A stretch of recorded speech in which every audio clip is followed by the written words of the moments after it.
आज की ये कहानी हमें ये सीख देगी कि कभी भी किसी भी काम में लापरवाही और सुस्ती दिखाना कितना खतरनाक हो सकता है। हर काम को उसके वक्त पर पूरा करना ज़रूरी होता है ताकि उसमें आने वाली मुश्किलों का समाधान आसानी से किया जा सके। अस्सलाम वालेकुम, नमस्कार, आदाब, सत श्री अकाल। मैं हूं आपके साथ नबील अख्तर और इस वक्त आप देख रहे हैं क्राइम हलचल। आज की ये कहानी बहुत ही दिलचस्प है, जिसमें जहां एक तरफ एक लड़के की फैमिली की लापरवाही नज़र आती है, वहीं दूसरी ओर उत्तर प्रदेश पुलिस के काम करने का क्या तरीका है वो भी दिखाई देता है। पुलिस को आईना दिखाने वाला ये हादसा पेश आया है उत्तर प्रदेश के गाजियाबाद में, जहां पर पुलिस ने किस तरह से एक इंसान की मौत को फाइलों में दबाकर रख दिया और जिस लड़के की मौत हुई थी उसकी फैमिली की लापरवाही का आलम यह रहा कि उन्होंने 1 साल तक थाने का रुख ही नहीं किया।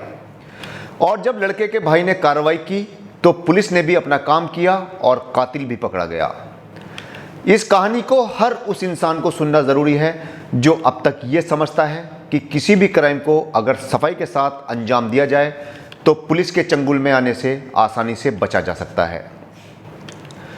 आज की स्टोरी उत्तर प्रदेश के गाजियाबाद ज़िले की है, जहां के पल्लाहतगढ़ी का रहने वाला महेंद्र गांव के पास ही एक इंडस्ट्रियल एरिया की एक फैक्ट्री में काम करता था। जुलाई 2022 में काम करते करते अचानक उसकी तबीयत बिगड़ती है। फैक्ट्री में काम कर रहे उसके साथी उसे अस्पताल पहुंचाते हैं, जहां पर उसकी मौत हो जाती है। ये सब इतना अचानक और आनन फानन में हुआ कि कोई कुछ समझ ही नहीं पाया। महेंद्र के भाई ने पुलिस में शिकायत देते हुए कहा कि उसके भाई की मौत कोई नॉर्मल मौत नहीं है, बल्कि उसका मर्डर किया गया है। भाई ने जब पुलिस में शिकायत दर्ज करवाई तो पुलिस को महेंद्र का पोस्टमार्टम करवाना पड़ा, लेकिन पोस्टमार्टम रिपोर्ट में मौत की वजह साफ नहीं हो पाई। लेकिन महेंद्र सिंह का भाई बार बार यही बात कह रहा था कि उसके भाई का मर्डर किया गया है। इसी के चलते पुलिस ने महेंद्र का विसरा सुरक्षित रख लिया। दोस्तों, आप में से बहुत सारे लोगों ने पढ़ा और सुना होगा कि अगर किसी की मौत की वजह पता ना चल पाए तो उसका विसरा पुलिस सुरक्षित रख लेती है। लेकिन ये बात आप में से बहुत कम लोग जानते होंगे कि विसरा आखिर होता क्या है। चलिए कहानी को आगे बढ़ाएं, उससे पहले मैं आपको ये बता दूं कि विसरा किसे कहते हैं। दरअसल जब किसी की मौत का कारण पोस्टमार्टम रिपोर्ट में भी साफ ना हो पाए और पुलिस को शक हो कि इसका मर्डर किया गया है तो उसका विसरा रख लिया जाता है। विसरे में इंसान का दिल, गुर्दा, फेफड़े, लीवर और अतड़ियों को पुलिस अपने पास रख लेती है। इन सभी चीज़ों को कांच की किसी बड़ी चीज़ में रखा जाता है। पुलिस की छानबीन के दौरान भी अगर पुलिस आरोपी तक नहीं पहुंच पाती तो इन सब चीज़ों को जांच के लिए फॉरेंसिक लैब भेजा जाता है। दरअसल इन सभी चीज़ों में किसी भी इंसान की मौत की वजह छुपी हुई होती है। जिस इंसान की मौत की वजह उसका बदन देखकर पता नहीं चल पाती या पोस्टमार्टम रिपोर्ट में नहीं आ पाता, उसके इन अंदरूनी हिस्सों के परीक्षण के बाद मौत के कारणों का आसानी से पता लगाया जा सकता है। चलिए अब कहानी को आगे बढ़ाते हैं। महेंद्र की मौत के बाद भी पुलिस ने विसरा अपने पास सुरक्षित रख लिया था, क्योंकि पुलिस की छानबीन में ऐसी कोई वजह सामने नहीं आई थी जिससे पुलिस महेंद्र के मर्डर हो जाने पर काम करे। इसलिए महेंद्र के विसरा को फॉरेंसिक लैब भेज दिया गया। धीरे धीरे वक्त बीतता चला गया और परिवार के लोग भी अपने अपने कामकाज में मसरूफ हो गए।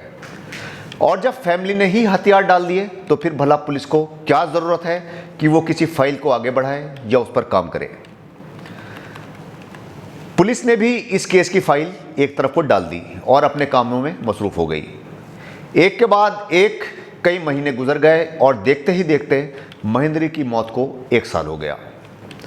एक दिन महेंद्र का भाई, जिसका नाम ओम प्रकाश था, अकेला बैठा हुआ कुछ सोच रहा था। अचानक उसके दिमाग में आया कि पुलिस ने महेंद्र का जो विसरा जांच के लिए फॉरेंसिक विभाग में भेजा था, उसकी रिपोर्ट पुलिस ने उन्हें क्यों नहीं दिखाई।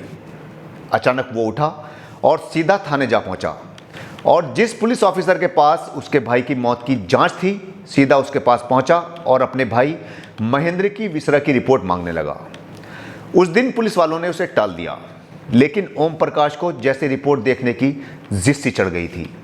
वो रोज़ाना थाने के चक्कर लगाने लगा और उसकी जिद के आगे आखिरकार पुलिस को झुकना ही पड़ा और महेंद्र की 1 साल पुरानी फाइल खोजी जाने लगी।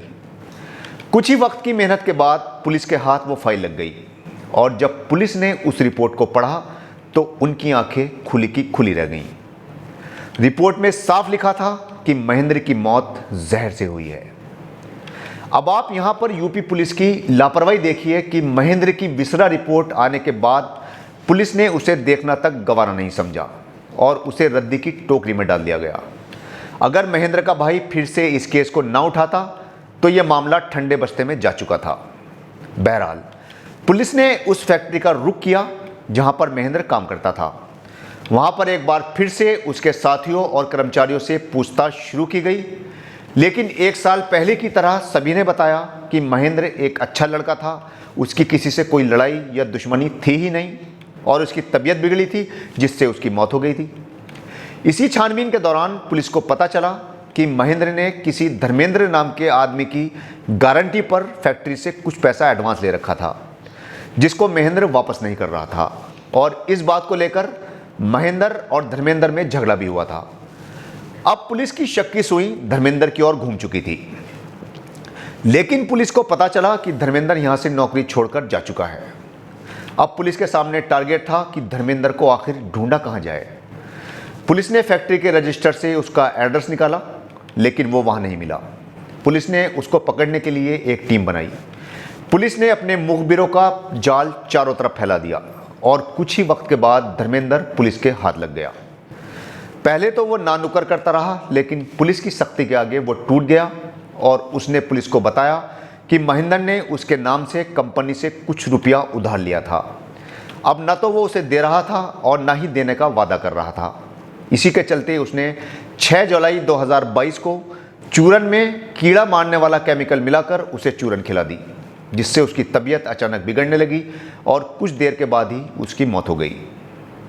धर्मेंद्र के कबूलनामे के बाद डीसीपी ने ओम प्रकाश की तहरीर पर धर्मेंद्र के खिलाफ हत्या किए जाने की रिपोर्ट दर्ज कर ली। अब बड़ा सवाल यह था कि आखिर पुलिस ने 1 साल तक रिपोर्ट पर नज़र क्यों नहीं डाली।